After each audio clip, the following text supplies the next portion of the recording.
작년과 달라진 점이라면 첫째, 수험생들의 입시에 대한 부담을 줄여주기 위해서 올해 수시 모집부터는 모든 전형과 모든 모집 단위에서 수능 최저학력 기준을 적용하지 않는다는 것입니다.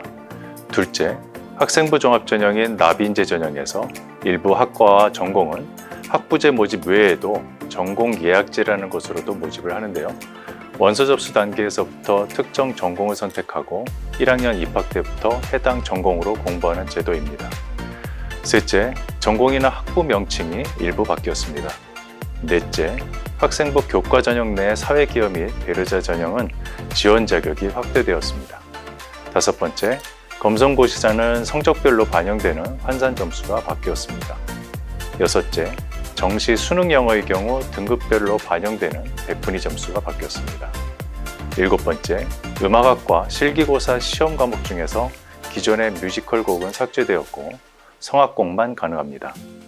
앞에서 말씀드린 변경사항에 대한 자세한 내용은 우리 대학 입학 홈페이지 공지사항과 모집 요강을 통해 참고해 주시기 바랍니다.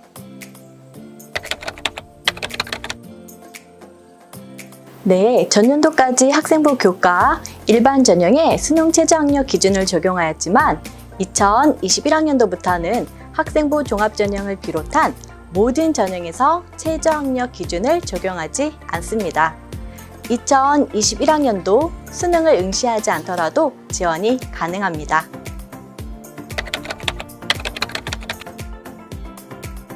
우리 대학의 성적 반영은 고교 재학 중 이수 단위, 등급이 있는 모든 교과목을 반영합니다. 이수한 교과목 중 이수 단위는 있으나 등급이 없는 교과목은 반영하지 않습니다. 우리 대학 입학 홈페이지 입학 도우미 성적 산출 메뉴에서 수험생이 직접 성적을 입력하여 우리 대학 반영 점수를 확인하실 수 있습니다. 네, 우리 대학은 전형별 한 번씩 최대 2번까지 지원이 가능합니다. 예를 들면 첫째, 학생부 종합전형 한 번, 학생부 교과 일반 전형에서 한 번 동시 지원이 가능합니다. 둘째, 학생부 교과 일반 전형 한 번, 학생부 교과 일반 전형 외 전형 한 번 동시 지원이 가능하고 셋째, 학생부 종합 전형 한 번, 학생부 교과 일반 전형 외 전형 한 번 이렇게 동시 지원이 가능합니다. 네, 지원 가능합니다. 진로 설정 시기가 다소 늦더라도 지원하고자 하는 학과에 대한 열정과 의지가 강하다면 계열을 바꾸어 진학할 수 있습니다. 지원자 스스로 계열에 국한되지 않고 주도적으로 자기 개발에 힘쓰고 진로 설정에 많은 노력을 기울인 내용이 있으면 됩니다. 비록 지원한 학과와 관련이 없는 활동이거나 계열에 맞지 않은 활동이라도 자신이 진로 설정 과정의 밑거름이 됐다면 거기서 지원하고자 하는 학과와의 연관성을 찾는 것도 좋습니다. 다만 대학 진학 후 대학 수준의 교육 과정을 이수하기 위해 좀 더 많은 노력을 기울일 필요는 있습니다.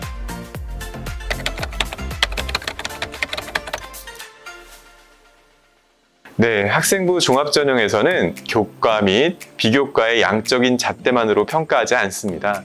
많은 프로그램에 단순히 참가하는 것보다는 그 분야에 대한 내적 성장을 이룰 수 있는 꾸준하고 진정한 노력을 기울일 때 높은 평가를 받을 수가 있습니다.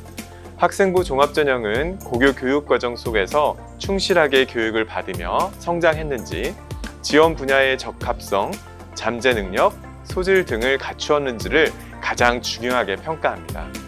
학교 생활 중에 열심히 노력했고 자신이 참여한 활동에 대한 열정, 노력한 과정과 성과를 잘 보여줄 수 있는 학생이라면 누구나 도전할 수 있는 전형입니다. 학생부 종합전형을 대비하여 다양하게 수행했던 많은 활동을 단순히 나열하기보다는 진정성을 갖고 꾸준히 했던 경험의 과정을 보여준다면 긍정적인 평가를 받을 수 있습니다. 교과와 비교과 활동 등 학교 생활 전반을 충실히 해오면서 자신의 꿈을 꾸준히 탐색해온 학생이라면 학생부 종합전형에 도전해 보시기 바랍니다.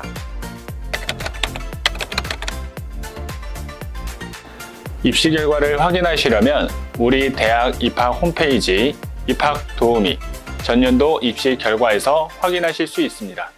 전년도 입시 결과 외에도 몇 년간의 입시 결과도 확인 가능하므로 지원하고자 하는 모집 단위의 입시 결과를 확인하시고 지원하시기 바랍니다.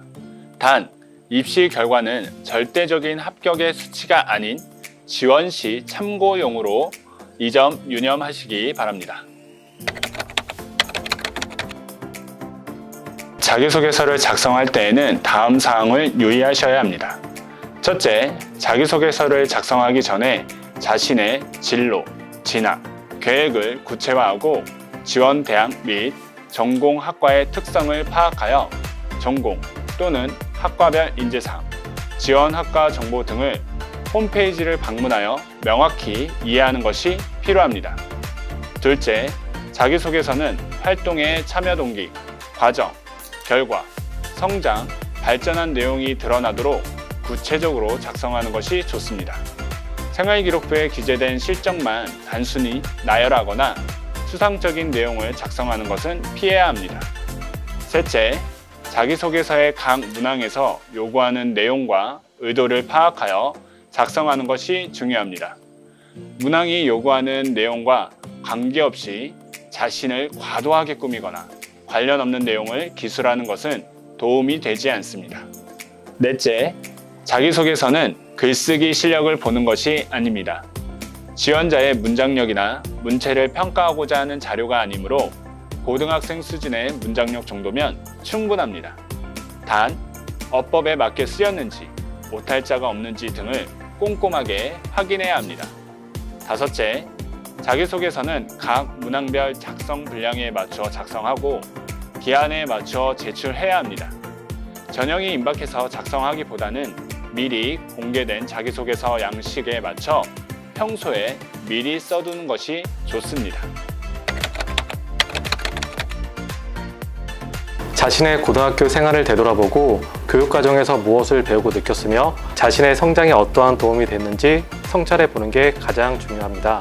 첫째, 면접 준비를 위해 가장 먼저 해야 할 점은 지원자가 제출한 학교생활 기록부와 자기소개서를 꼼꼼히 살펴보는 것입니다.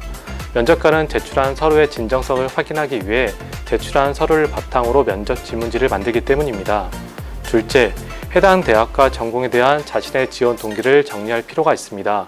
지원 동기는 지원자의 진로, 진학에 대한 구체성 및 실현 가능성, 관심과 열정을 확인할 수 있는 중요한 요소이기 때문입니다. 셋째, 지원하고자 하는 대학과 모집 단위의 정보를 적극 활용하는 게 좋습니다. 해당 전공에서 무엇을 배우는지, 어떠한 교육을 거치는지, 졸업 후 어떤 분야에 진출한지 등을 알고 있어야 합니다. 넷째, 충분한 연습이 필요합니다. 생소한 장소와 처음 보는 면접관 앞에서 갑자기 자신감 있는 태도로 면접하기가 쉽지 않습니다. 학교에서 진로 진학 상담 교사의 도움을 받아 학생부 종합전형을 준비하며 친구와 면접 지문을 만들고 연습해 보는 게 좋은 방법입니다. 이러한 연습을 통해 의사 표현 능력을 기를 수 있을 뿐만 아니라 본인이 미처 깨닫지 못한 버릇이나 말투, 자세 등도 고칠 수 있습니다. 네, 좀 더 궁금하신 사항이 있으시면 한국교통대학교 비대면 온라인 대입 상담을 이용해 주세요. 감사합니다.